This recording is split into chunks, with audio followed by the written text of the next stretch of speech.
Welcome to bird media. నేను మీ పవన్ కృష్ణమూర్తి. కేంద్ర హోంశాఖ సహాయ మంత్రి బండి సంజయ్ కుమార్ ఒక ట్వీట్ వేశారు ఇవాళ. ఒకసారి ఈ వీడియో చూడండి.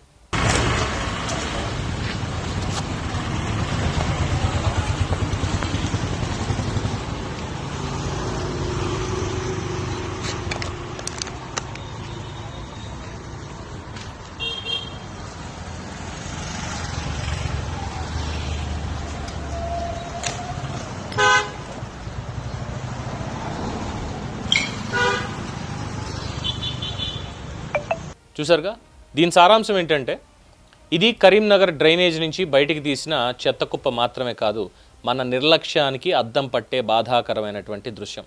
ప్రతిరోజు వేలాది మంది court junction, Trinity college, chemistry Bhavan పరిసరాల మీదుగా ప్రయాణిస్తారు.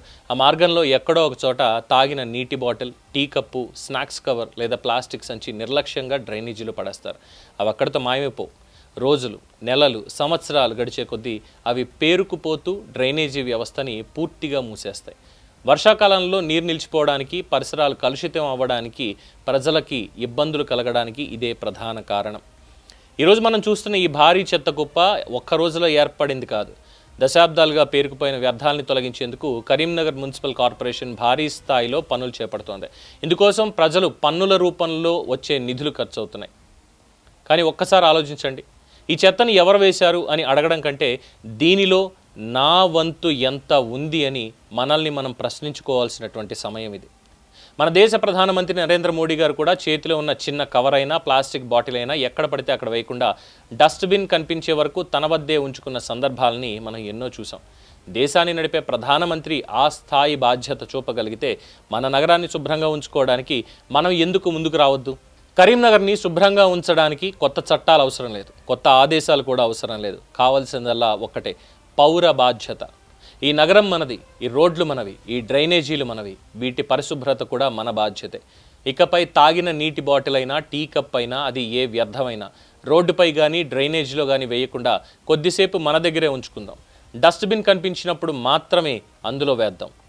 పరిశుభ్రమైన కరీంనగర్ను మున్సిపల్ సిబ్బంది మాత్రమే నిర్మించలేరు. ప్రతి పౌరుడు బాధ్యతగా వ్యవహరించినప్పుడే అది సాధ్యమవుతుంది. నా చెత్త నా బాధ్యత అనే భావన ప్రతి ఒక్కరిలో పెరిగితే కరీంనగర్ నిజమైన స్వచ్ఛ నగరంగా మారుతుంది. స్వచ్ఛ కరీంనగర్, నా చెత్త నా బాధ్యత, పౌర బాధ్యత అంటూ బండి సంజయ్ పిలుపునిచ్చారు.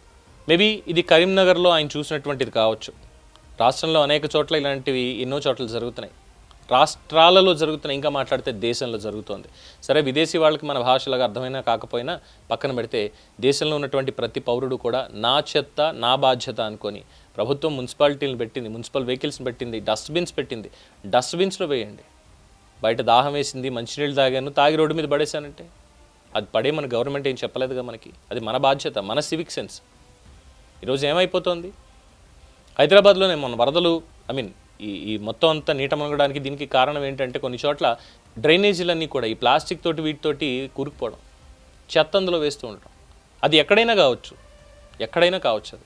చెత్త పారబోయొద్దు, చెత్తని కేవలం చెత్త బుట్టలో మాత్రమే వెయ్యండి అని లక్షల సార్లు చెప్తాం. అయినా సరే మనకు అర్థం అవుతుంది, మనకు పట్టదు. ఆటోలో వెళ్తున్నా, లేదంటే బస్సులో వెళ్తున్నా, ఏదైనా మంచిలు తాగి ఏదైనా స్నాక్ లాంటిది తిని ప్యాకెట్ అంతా బయటికి పడేస్తాం తప్ప అదొక చిన్న కవర్లో అలాగే వేసి ఉంచి ఎక్కడైనా డస్ట్బిన్ వస్తే ఆపి దాంట్లో వేద్దాం అనేటువంటిది మాత్రం పౌరులుగా మనకి లేదు. మనం వెయ్యం. కొన్ని చోట్ల ఈ మధ్య వీడియోలు కూడా తీస్తున్నారు. చెత్తను వేయడానికి వస్తూ ఉంటే వీడియోలు తీసి పబ్లిక్లో పెడుతున్నారు. దాంతో ఎవరు అక్కడికి రావడం మానేశారు. ఇవి ఎన్నో ఉన్నాయి సంఘటనలు. సో చెత్త కేవలం చెత్త బుట్టలో మాత్రమే వేయాలి. తీసుకెళ్ళి రోడ్డు మీద పడేస్తాం, కాలువల్లోనూ లేదో అంటే డ్రైనేజీలోనూ పడేస్తామంటే రేపన్న రోజు ఇబ్బంది పడేది మళ్ళీ మనమే. సో ఇది పౌర బాధ్యతగా తీసుకోవాలి అని చెప్పి బండి సంజయ్ పిలుపునిచ్చారు. మరి పౌరులుగా బాధ్యతగా ఉందామా? మీ అభిప్రాయం తెలియజేయండి. చూస్తూనే ఉండండి ది బర్డ్ మీడియా.